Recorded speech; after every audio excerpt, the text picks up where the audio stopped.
August 12th, 1940, Piste de Calais, France. The morning haze clung low to the ground, veiling the rows of Luftwaffe bombers that gleamed like sleeping predators under a pale sun. Mechanics moved in silence, checking fuel lines and munitions, while ground crews painted black crosses onto the silver fuselages of Dornier DOS-17s and Heinkel Hand-1. Overhead, gulls wheeled lazily, unaware that by noon the skies between France and England would burn. At a wooden map table inside a makeshift operations hut, General Hugo Sperler, commander of Luftwaffe 3, leaned over his charts with a grin. "Look at them," he muttered, tapping his finger on the southeastern coast of England, where strange symbols marked towers along the shore, long thin lines connected by arcs. These so-called radio fences. The British think they can detect our bombers with antennas. Nonsense, his officers chuckled. "Old wives' tales," said Oberst Hans-Joachim Jeschenek, Luftwaffe chief of operations. "The English are desperate. Let them build their toy masts. They can't stop the Reich's eagles." To the German airmen, those towers were a joke. Fragile silhouettes, standing in the salt wind, scattered across the coast from the Isle of Wight to the Firth of Forth. Pilots passing over them on reconnaissance laughed as they saw the spidery frameworks jutting into the sky. One officer even remarked that they looked like telegraph poles waiting for a message from God.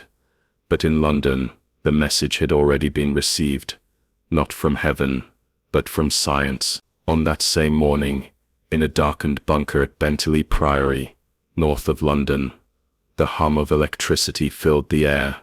Women of the WWII, Women's Auxiliary Air Force, sat poised at their plotting tables, sliding colored counters across vast maps of Britain. Telephones rang, typewriters clattered, and in the center of the room, Air Chief Marshal Hugh Dowding stood with arms behind his back, his eyes fixed on the map. "Report from Forness," said a young officer, headset pressed against her ear. "Multiple contacts detected. Formation size estimated, 50 plus. Approaching Dover." Dowding's gaze didn't waver. "Scramble Group 11. Tell Park he's got company." Outside in the fields of southern England, the sirens began to wail. Within minutes, RAF Spitfires and Hurricanes clawed into the sky, engines screaming, cutting through the cloud cover. They didn't know how the enemy was found, only that every time the call came, they were ready.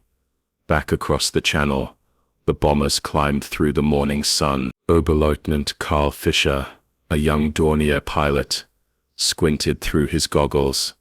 The sea shimmered like glass beneath his wings. "No resistance," he said to his co-pilot. "They never see us coming." But as his aircraft crossed the English coast, his radio crackled with panic. "Enemy fighters. At 2 o'clock. Break, break." Out of the clouds came the Spitfires, sleek, silent, merciless. The sky erupted into fire and chaos. Fischer's bomber shuddered as bullets ripped through its fuselage. His smug grin vanished. Back at Calais that evening, the survivors limped home, some on fumes, others missing entire wings. In the officers' mess, the laughter was gone. General Sperler slammed his fist on the table. "How," he demanded, "how could they know our route, our altitude, our timing, every single time?" No one answered, but in the shadows of southern England, the silent towers stood tall against the setting sun, their wires humming with quiet triumph. They had seen it all. Section 2. The Invisible Eyes of Britain. August 13th, 1940. Ventnor Radar Station, Isle of Wight. 4:30 hours. A cold mist drifted over the chalk cliffs as the first light of dawn seeped into the sky. Beneath the shadow of towering steel masts, humming with a low electrical buzz, A handful of uniformed men and women, gathered in the dim glow of radar screens that looked more like green-lit magic than machinery. Inside the cramped operations room, Sergeant Joan Ellie, a radar operator barely 20 years old, adjusted the dials of the chain-home receiver. Her eyes were fixed on the cathode ray tube, a glowing line sweeping in rhythmic circle. Each flicker, each ripple, told her a story invisible to the naked eye. Contact, bearing 110 degrees, distance 90 miles and closing, she called out, her voice calm but sharp. The duty officer leaned over her shoulder. Height, 15,000 feet. Multiple echoes, a large formation. The message was relayed immediately, through secure lines that stretched from Ventnor to Fighter Command Headquarters at Bentley Priory. Within minutes, phones began to ring across southern England. Group 11, this is Ventnor. Hostile formation approaching Southampton sector. Estimated contact in 20 minutes. The radar towers, derided by the Luftwaffe as meaningless, had become the invisible eyes of Britain. Each station along the coast formed part of a vast early warning chain, covering the skies from Scotland to the English Channel. Their 360-foot masts pulsed invisible radio waves across the sea. When those waves struck the metal skin of approaching bombers, they bounced back, silent echoes captured, measured, and plotted. This network, built under the secret direction of Sir Robert Watson Watt, had turned the British Isles into a fortress that could see without looking. At RAF Biggin Hill, squadron leader Johnny Freeborn strapped himself into the cockpit of his Spitfire. He could already hear the deep rumble of approaching bombers, faint but growing. How the hell do they always know, he muttered, to his wingman, Alan Deere, who simply grinned. Ask the boffins. They've got angels watching for us. Far below, farmers working in the fields pointed to the sky. As the shapes of Heinkels appeared over the channel, sunlight flashed off their glass noses. Black crosses glinted. The invasion of the sky had begun again. In Berlin, meanwhile, the Luftwaffe's confidence remained unshaken. Reichsmarschall Hermann Göring, adorned in his gleaming white uniform, stood before a wall-sized map of Britain. His voice boomed across the room. The English are finished. Their so-called radar, just civilian radio posts, a waste of effort. Soon the RAF will crumble under our weight. He dismissed any intelligence suggesting otherwise. To Göring, the Luftwaffe's superiority was absolute. The blitzkrieg of the air was inevitable. But inside the quiet coastal bunkers of England, the game had changed. The RAF was no longer reacting blindly. They were waiting, watching, and ready. As the German bombers neared the coast, they were already being tracked by half a dozen radar stations. In the operations room at Bentley Priory, colored markers slid across the map. Red for enemy, blue for friendly, yellow for unidentified. Fighter Command to Biggin Hill. Scramble now. Angels 50. Within seconds, Spitfires roared off the tarmac, streaking upward like arrows loosed from an invisible bow. High above the channel, Oberleutnant Fischer, the same Dornier pilot from the day before, glanced nervously at his watch. They're here again, damn it. How? Moments later, traces filled the sky. Green, red, white. A deadly dance of light. The radar had once again whispered the secret. They're coming. But the Luftwaffe still refused to believe in ghosts that saw through clouds. Section 3. Göring's Denial and the Turning Tide. August 15th, 1940. Göring Estate, Germany. Göring's private headquarters. The air smelled of cigar smoke and arrogance. In his vast marble hall, Reichsmarschall Hermann Göring lounged in a silk robe, surrounded by aides and generals.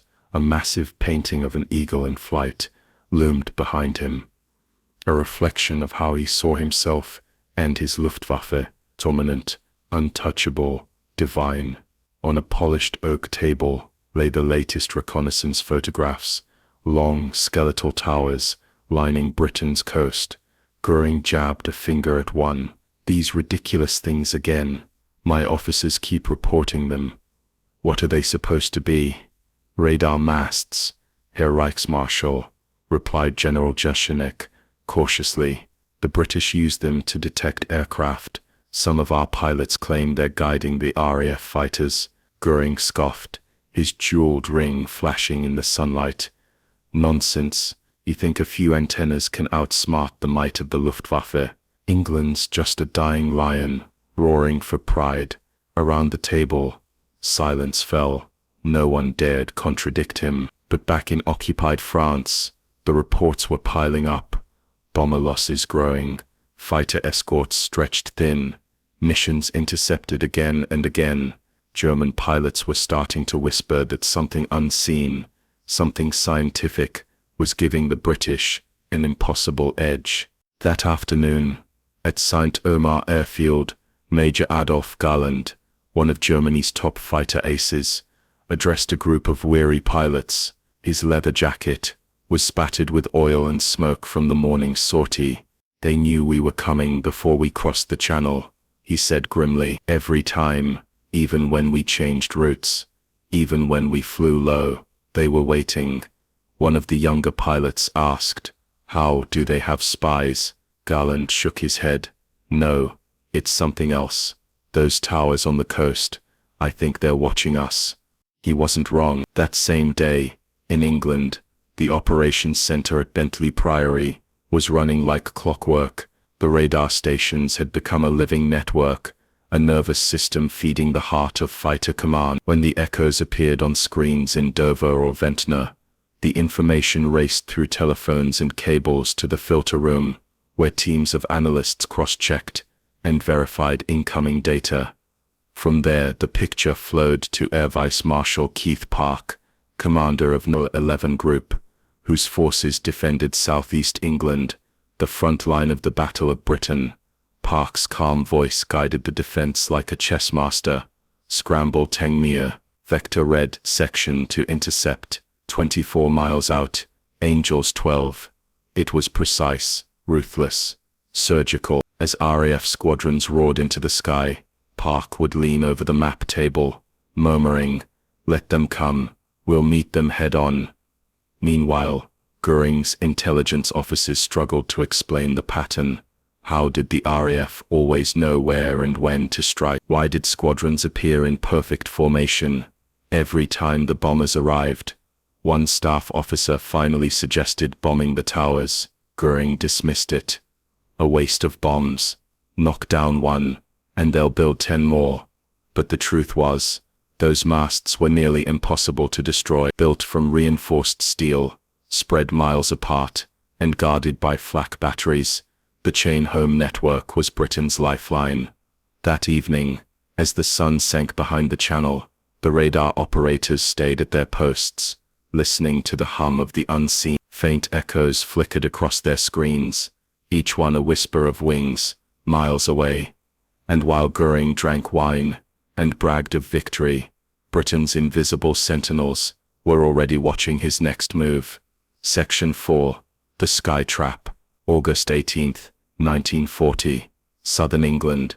The hardest. The morning air was heavy with humidity and silence, the kind that comes before a storm.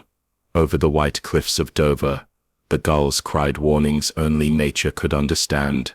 In the radar room at Poling Station, near the Sussex coast, the operators were already at their screens before dawn. Contacts detected, multiple echoes, high altitude, bearing 090, reported Corporal Margaret Wills, eyes locked on the glowing green trace.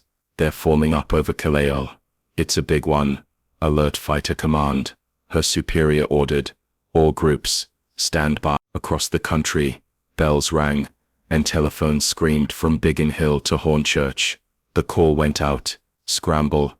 Engines coughed to life. Mechanics sprinted across airfields, dragging hoses, slamming cockpit canopies shut. Pilots ran to their planes, flight suits flapping, adrenaline surging. The roar of Rolls-Royce Merlins shook the grass fields, as Hurricanes and Spitfires launched one by one into the sky. Within minutes, the air over southern England was alive. hundreds of aircraft converging like hawks over prey. From his Dornier bomber, Oberleutnant Karl Fischer could see them climbing, dark shapes against the sunlight, fast and deadly. They're here again. Before we've even crossed the coast, he shouted over the engine noise. His radio crackled with static, then panic. We're being intercepted. How is this possible? But down on the ground, the answer was clear, painted in glowing lines across the radar screens. Britain knew. At Bentley Priory, the giant plotting map came alive with motion. Red arrows surged inland from France, and blue markers. RAF squadrons moved to intercept. Air Chief Marshal Dowding stood still, watching the pieces shift across southern England, like a great aerial chess match. Park has them positioned perfectly, he murmured. They'll hit the bombers before they reach the coast. Out over the channel, the trap was sprung. The Luftwaffe formation, over 1,500 aircraft, approached in disciplined way. Stukas, in front, escorted by Messerschmitt Bahn 19s and Spitfires screamed down from the sun, diving through formation with surgical precision. Tracer fire lit the sky. The Stukas broke formation, some tumbling toward the sea, engines ablaze, the air filled with the smell of cordite and burning oil. On the ground, British radar operators followed the battle in real time. Each echo that vanished from the screens meant another bomber destroyed. In the chaos, Fischer's bomber shuddered violently as a burst of tunnel 3 rounds ripped through its wing. Smoke filled the cockpit. We've lost the left engine, his co-pilot screamed. She's going down. Fischer yanked the controls, trying to keep level. Below him, the green fields of Kent rushed up fast. He saw another Dornier explode mid-air, a blinding flash and a spiral of black smoke. The RAF had been outnumbered, but not outwitted. For every German attack, there was a British counter. Every approach, anticipated. Every ambush, foreseen. When the surviving Luftwaffe aircraft limped home across the channel, the scale of the disaster became clear. Over 70 German planes lost in a single day, more than any previous battle. At WW2 headquarters in France, silence hung over the debriefing room. Maps were strewn with cigarette ash and red pins, marking losses. Officers whispered about those towers again, the ones Goering had mocked. They can see us before we see them, one pilot muttered, staring blankly at the floor. It's like they have eyes in the cloud. Back in England, beneath the hum of radar and the smell of ozone, Sergeant Joan Ellie watched her scope fade to quiet. The echoes were gone. The sky at last was empty. She leaned back, exhausted but smiling faintly. They'll come again, she said softly, and we'll be waiting. Section 5. The Bombing of the Towers. August 20th, 1940. Pas-de-Calais, France. The mood inside the Luftwaffe briefing tent was venomous. Smoke curled through the air as officers pored over maps and reconnaissance photos. Losses were piling up, morale was cracking, and for the first time, the pilots of the Reich began to whisper the unthinkable, that they might be losing the war in the air. General Feldmarschall Albert Kesselring slammed his fist against the table. Enough of this madness. If those towers are warning the RAF, then we'll turn them to dust.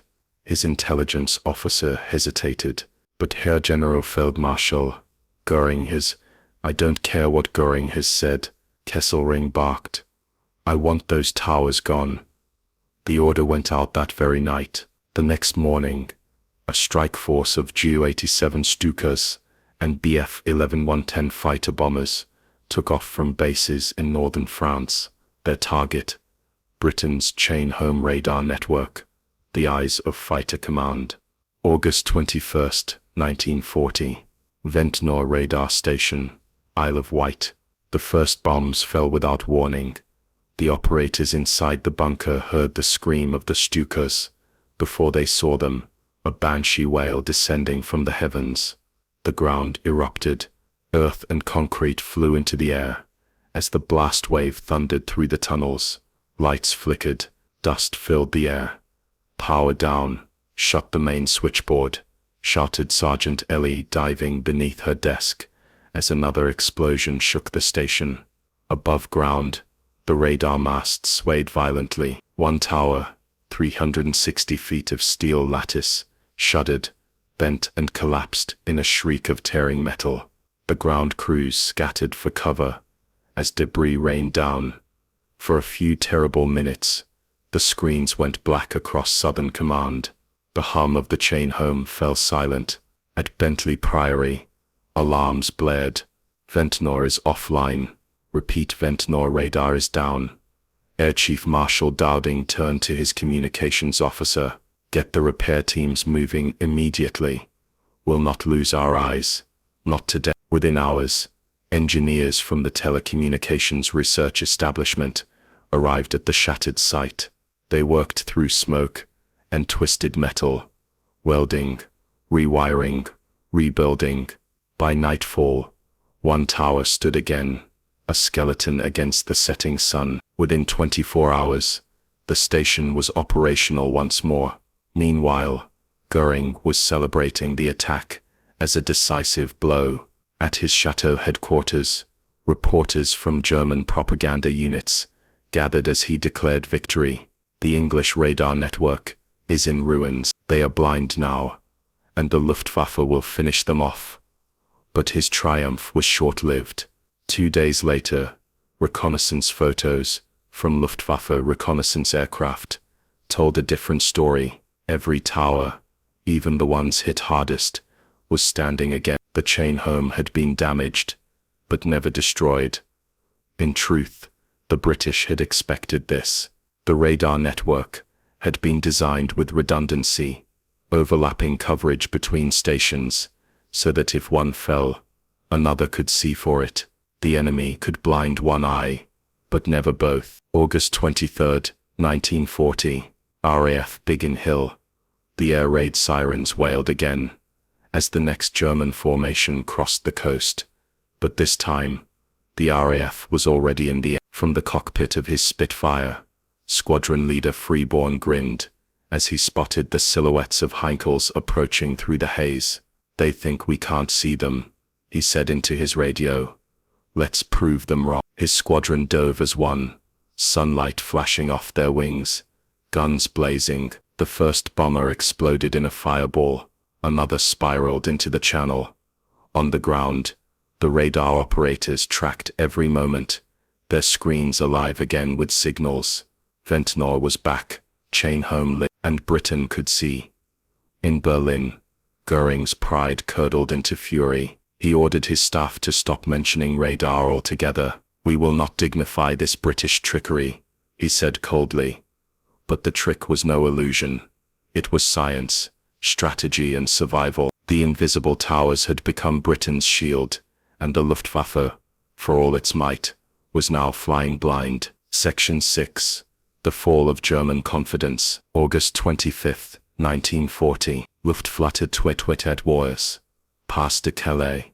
The war room stank of oil, sweat and despair. Empty coffee mugs littered the tables. Maps were torn, corners curled, riddled with pencil marks and cigarette burns. A silence hung over the Luftwaffe command staff that was thicker than smoke. General Feldmarschall Kesselring stood at the far end of the room, staring at the casualty reports. Over 200 aircraft lost in a week, dozens of crews missing. The supposed final blow to the British radar network had failed completely. Those towers, one aide whispered, almost to himself, they're back up again, every one of them. Kesselring rubbed his temple. They're like we cut them down, and they rise again. In the corner, Major Galland sat in silence, his face shadowed beneath his cap. It's not the towers, he muttered finally. It's what they do with them. The British aren't guessing anymore. They know. He looked up,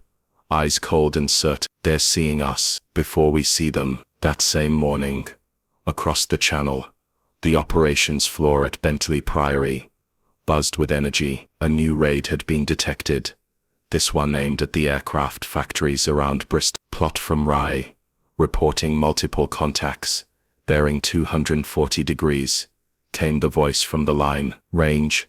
Asked the controller. 70 miles, and closing fast. Air Vice Marshal Keith Park stepped to the map table, his voice calm but resolute. Vector 10 Group 2 intercept. Tell Lee Mallory to send his boys from Middle Wallop. Colored counters moved swiftly across the great map of southern England. The operator's hands worked like clockwork, smooth, coordinated, tireless. Radar wasn't just technology anymore. It was rhythm. It was instinct. It was part of the blood of fighter command. Within minutes, the RAF interceptors were airborne. Hurricanes and Spitfires streaked through the clouds, perfectly positioned to catch the enemy at altitude. From his cockpit, Pilot Officer Douglas Bader scanned the horizon. There they are, dead ahead, same as always. His wingman chuckled over the radio. It's like we're reading their minds. Bader smiled grimly. No, old boy, we're reading their signals. Down below, in the radar bunkers, operators tracked every blip, each green flicker of returning waves, translating echoes into life and death intelligence. When a station went silent, another filled the gap. When enemy jammers tried to interfere, technicians adjusted frequencies and filters within minutes. The system adapted like a living organism, evolving in real time under fire. The Germans never fully understood how deep it went. They thought radar was just a set of towers. In truth, it was an integrated command system, connecting detection, communication, decision, and action, faster than any human chain of command had ever done before. Back in France, Goering's frustration boiled over. He stormed into his officers' quarters, his voice shaking the walls. You are telling me these antennas are winning the war, that these ridiculous towers are why my Luftwaffe cannot break a few squadrons of English fighters? No one dared to answer. Finally, Galland spoke. Yes, Herr Reichsmarschall, it is exactly that. Goering's eyes narrowed. Then destroy them all. Galland's tone was calm, but edged with defeat. We've tried, and every time, they rise again. We're fighting ghosts, sir, and they're watching us through the clouds. As the raids continued through late August, the pattern never changed. Every Luftwaffe wave was met with precision resistance. Bombers fell by the dozens. Fighter pilots, once arrogant, now flew with dread. In the dark of night, German ground crews began covering aircraft markings, flying under radio silence, taking longer routes, anything to break the unseen eyes. But nothing worked. By now, even the most hardened German commanders began to realize what Goering refused to admit. The Luftwaffe was no longer the hunter, it was the hunted. And Britain, armed with towers of wire and waves, was learning how to win a war without seeing the enemy at all. Section 7. The Battle of Britain Peaks. September 15, 1940. Southern England, the day of reckoning. The morning sun rose over the English countryside, gold and serene, a deceptive calm before the greatest aerial onslaught of the war. Dew shimmered on the grass at RAF Hornchurch, where pilots stood beside their Spitfires, helmets in hand, waiting for the order that would define their lives. Inside the control room, a WAF operator pressed her headset tighter. The hum of the radar towers, the voices of distant stations, the faint electrical whispers from the coast, all merged into a single sound. Contact confirmed, she called out. Multiple formations crossing the channel, bearing 095, altitude 15,000, count over 200 aircraft. The controller turned to the duty officer. 200? She nodded. And that's just the first wave. A phone rang sharply. Air Vice Marshal Keith Park picked it up. This is Park. He listened for a moment, eyes narrowing. So it's today then. Very well. Scramble everything we've got. He hung up and exhaled slowly. Gentlemen, this is it. Across the airfields of southern England, engines thundered to life. The roar of the Merlin engines shook the ground as pilots ran to their planes. Fuel trucks hissed. Mechanics shouted final checks, and one by one, the Spitfires and Hurricanes leapt into the air. High above, the first wave of Heinkel Leger 11s glimmered like silver fish in the morning light. Behind them came the Junkers Ju-88s, flanked by swarms of Messerschmitt 109s. From his command bomber, Oberst Johannes Fink surveyed the formation with pride. This time he said to his crew, "We'll crush them. They can't stop all of us." But far below they were already being tracked. Their speed, altitude, bearing and even estimated time of arrival, all plotted by the chain home system, and relayed directly to Fighter Command. Dowding's voice was calm but urgent over the communications line. "Scramble Duxford, Hornchurch, Tangmere. All groups intercept points Baker and Eagle. This is not a drill." The first clash came over the Thames estuary. Squadron leader Douglas Bader led his men into the fray. "Tally-ho," he shouted, diving through the sunlight into a cloud of bombers. Traces streaked through the sky like fiery threads. Engines screamed. Explosions bloomed across the horizon. The Germans had expected chaos, but what they found was precision. The RAF appeared exactly where radar predicted they would. Every time a bomber formation altered course, new squadrons intercepted them. Inside the cockpit of his Bf-TR-09, Lieutenant Kurt Meyer cursed as Spitfires appeared out of nowhere. "How? They're already here. We changed course twice." His radio crackled with screams. I'm hit. He dove hard, clouds whipping past, only to emerge into another group of hurricanes. "It's like they can see through the clouds," he cried. Down below, Londoners looked to the sky in awe and terror. The distant roar of engines filled the air like thunder. Anti-aircraft guns barked from rooftops. Trails of white vapor crisscrossed the heavens. From the steps of St. Paul's Cathedral, an elderly man watched the aerial ballet unfold. "God bless them," he whispered. Back in the radar room at Furness Station, Sergeant Joan Ellie and her team were calm, efficient, moving markers, calling bearings, cording bearings, quadrants in real time. The echo traces pulsed like a heartbeat on the green screen. Enemy strength now breaking formation. She reported 30 turning back, others dispersing over Kent. The words sent a thrill through the command center. The Luftwaffe was retreating. By afternoon the channel was littered with wreckage. Burning aircraft fell like meteors into the sea. Dozens of Luftwaffe bombers never made it home. At Bentley Priory, cheers erupted as reports came in. Dowding, usually reserved, allowed himself a brief smile. "They've thrown everything at us," he said softly. "And still, we see them coming." That night, Churchill visited Fighter Command. He walked quietly among the young men, tired, grease-streaked, their eyes hollow but alight with pride. When he spoke, his voice carried the weight of the island's soul. Never in the field of human conflict was so much owed by so many to so few. And though radar went unmentioned, those who worked in silence, the women and men watching the glowing screens, knew that their unseen hands had guided victory. The Luftwaffe would never recover its confidence. Section 8. The Luftwaffe's blindness. September. Past to Calais, France. The Luftwaffe command tent was suffocating with tension. Cigarette smoke swirled in the humid air. As officers reviewed aerial photographs and mission reports, losses continued unabated. Dozens of bombers shot down, pilots missing or captured. The arrogance that had once defined the German Air Force was now replaced by disbelief. General Kesselring slammed his fist on the table. "It's impossible. We planned meticulously. We change formations, vary altitudes, and still they are always there." His aide, face pale, ventured a grim truth. "Sir, it is the radar towers. They are guiding every interception. We can't break through. We are blind." A hush fell over the room. For the first time the officers admitted the unthinkable. The Luftwaffe was flying blind over Britain. Their eyes, their instincts, their experience, all meaningless against the invisible network of detection stretching across the channel. Oberst Gallant shook his head. "We underestimated the science. We mocked it. And now we pay the price." Meanwhile, across the English coast, the radar operators continued their relentless vigil.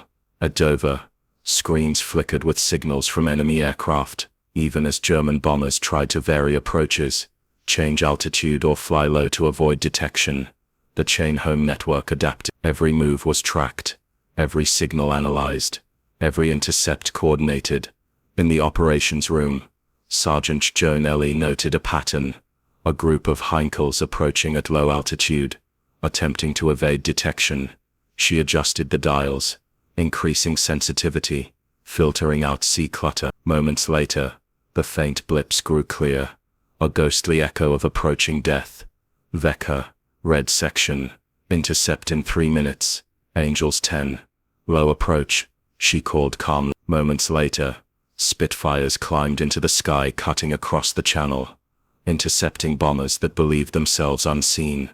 The Luftwaffe had become predictable, not because of poor planning, but because the British could see them before they acted. High above the southern coast, Oberleutnant Fischer felt the sting of frustration like never before. Another formation of Spitfires materialized seemingly out of nowhere, strafing the bombers with deadly accuracy. They know where we are. How is this possible? He screamed into the radio. His co-pilot's hands shook on the controls. It's those towers, Carl, those towers, they laughed at. In Berlin, Göring refused to accept reality.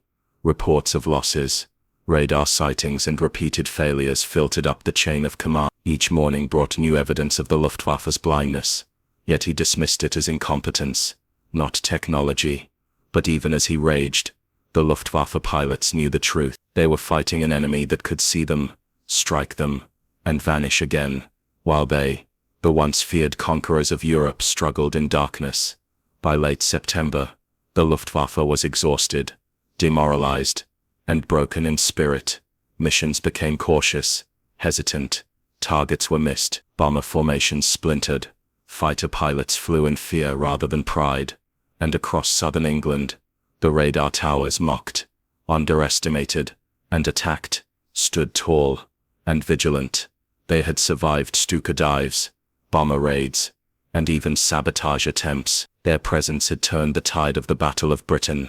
In the quiet aftermath of another failed raid, Sergeant Ellie leaned back in her chair, exhausted, but resolute. The screens glowed softly, mapping invisible wings across the sky. They think they can outfly us, she whispered, but we can see them, always. The Luftwaffe had learned the hard truth. Mocking the invisible, underestimating the unseen, was a mistake that cost them thousands of planes and pilots. Section 9. The Turning Point. October 5th, 1940. Southern England. Dawn breaks over the channel. A pale, cold light crept over the English coastline, brushing the white cliffs with silver. On the radar masts at Pevensey Bay, the hum of electricity cut through the mist like a steady heartbeat. Inside the cramped operations room, Lieutenant Emily Cartwright adjusted the scope, her eyes scanning every flicker on the screen.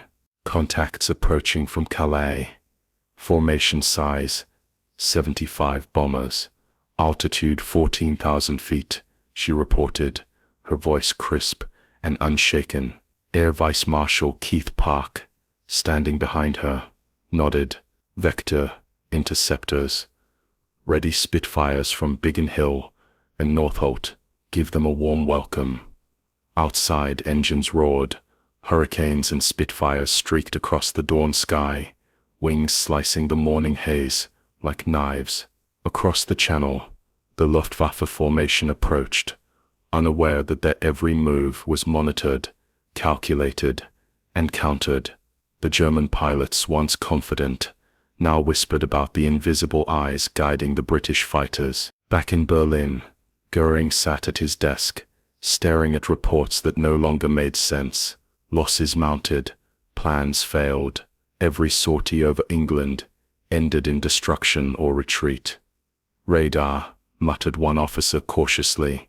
It is guiding every RF response. Göring's face turned red with fury. Preposterous, he bellowed. They are just lucky. But in truth, luck had nothing to do with it. Every interception, every ambush, every bombed Luftwaffe formation had been orchestrated by an unseen network of towers, wires, and radio waves, the chain home system. High above Kent, Major Adolf Garland flew with grim resolve. The skies were no longer a playground of dominance. They were a death trap. Every turn, every climb, every maneuver was anticipated. Spitfires appeared as if from nowhere, cutting across the Heinkel formations like predatory shadows. He radioed his wingman, voice tight with frustration. "We've lost 20 bombers in the last hour. They can see us before we move. This is not air combat. This is madness." Below, the radar operators tracked every plane, guiding the pilots with unerring precision. Screens flickered with blips, lines and angles. Each signal was a command, each echo a warning. Even as the Luftwaffe tried low-altitude approaches to evade detection, the chain home stations adapted, filtering out sea clutter and noise, picking up the faintest metal signature. Nothing escaped them. By midday, the Luftwaffe was forced to retreat. Smoke plumes marked falling bombers in the channel. Pilots jettisoned bombs over the sea to lighten aircraft for the perilous journey home. Engines strained under the weight of evasive maneuvers. In France, reports reached Luftwaffe command. 73 aircraft lost. Dozens of pilots dead or captured. Confidence shattered. Fear replaced arrogance. Mockery turned to disbelief. Even the once cynical Kesselring admitted in private, "We are flying blind over Britain." Blind. Meanwhile, back in London, Prime Minister Winston Churchill received the reports, but he didn't need the numbers. He looked out the window toward the horizon and simply said, "Radar has done what courage alone could not. Our eyes have pierced the darkness, and the Luftwaffe sees only shadows." The Luftwaffe, humiliated and bewildered, realized they had underestimated the power of technology, intelligence and anticipation. Every pilot lost, every bomber shot down, every failed raid was a testament to the silent network that had turned the tide of the Battle of Britain. The invisible eyes had won. Section 10. Victory in sight. October 31st, 19. From the masts of Dungeness radar station, the faint hum of electricity persisted, an almost imperceptible heartbeat that had grown to become Britain's shield. Inside the operations room, Sergeant Joan Ellie and her fellow operators moved with precision, coordinating patrols, updating plots, and monitoring enemy movements. Though exhausted, their eyes never left the screen. Each flicker of a blip represented a life, a plane, a potential victory or loss. "Contacts approaching," called Lieutenant Cartwright. "Bearing 095 degrees, altitude 16,000 feet. Estimated formation, 50 bomber." Park's voice, calm yet commanding, cut through the tension. "Vector all interceptors. Engage at 30 miles out. Maintain altitude advantage. Let them come." Outside, RAF squadrons surged into the sky. Hurricanes and Spitfires tore through the clouds, the roar of engines echoing across the fields below. German bombers, now wary and cautious, approached in smaller groups, every pilot painfully aware that they were being watched, tracked, and counted at every move. Back in France, Luftwaffe officers pored over intelligence reports in near disbelief. Oberst Gauland wrote in his log, "Every attack is anticipated. Every maneuver is countered. We are no longer masters of the sky, we are Even Goering, the proud commander, who once mocked the British radio towers, faced the bitter truth. The chain home network had turned the tide of the Battle of Britain. It had blinded the Luftwaffe, protected London and the southern counties, and instilled a sense of inevitability in the minds of those defending the skies. The Reichsmarschall refused to name radar in public, blaming bad luck and incompetence. But in private, officers whispered, acknowledged and feared the technology they had once dismissed. That night, across Britain, the silent towers stood tall against the dark sky. They had survived bombing attempts, attacks, and mockery, yet they remained unbroken. From Dover to Sussex, each lattice of steel and wire pulsed quietly, unseen yet omnipotent. Sergeant Ellie wiped sweat from her brow, leaning back in her chair. "They'll come again," she murmured to herself, watching the faint glow of the screens, "and we'll be ready always." Across the channel, the Luftwaffe regrouped, humbled and wary, confidence shattered. Pilots understood that Britain's advantage was not mere luck or courage. It was knowledge, foresight, and the invisible eyes that saw all. In the weeks and months that followed, the Luftwaffe never regained the dominance it had once assumed. Radar remained Britain's secret weapon, guiding every fighter, protecting every city, and shaping the outcome of the Battle of Britain. Prime Minister Churchill addressed the nation with measured pride, lauding the courage of pilots, crews, and the hidden guardians behind the screens. Yet the true story, known only to a select few, remained in the quiet hum of radar towers across the coast. The Luftwaffe mocked what they did not understand, he said. They laughed at the towers, and yet it was those same towers that kept our skies clear, our cities safe, and our people free. The battle had been won not by brute force alone, but by foresight, technology, and the resolve to see what the enemy could not. The towers, once ridiculed, had become the invisible eyes that blinded Germany's mightiest bombers and preserved a nation. The lesson was clear. Underestimating the unseen comes at the highest cost, and in the Battle of Britain, the unseen won.